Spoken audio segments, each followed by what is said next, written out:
Copa আমেরিকায় Brazil উরুগুয়ের বিপক্ষে কোয়ার্টার ফাইনাল ম্যাচে মাঠে নামছে।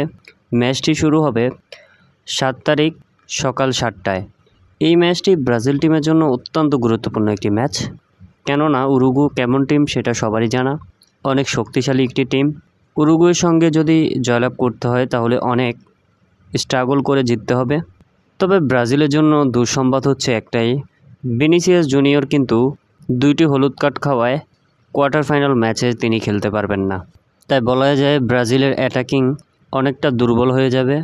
তাই ব্রাজিলের এই বিষয়টা নিয়ে অনেক চিন্তাই হচ্ছে। তবে এই বিষয় নিয়ে ডরিবাল জুনিয়র বলেছেন, রেফারি আমাদের সাথে যেটা করেছে সেটা অন্যায়। ভিনিসিয়াসকে শুধু ইচ্ছাকৃতভাবে হলুদ কার্ড দিয়েছে, যেটা মেনে নেওয়া যায় না।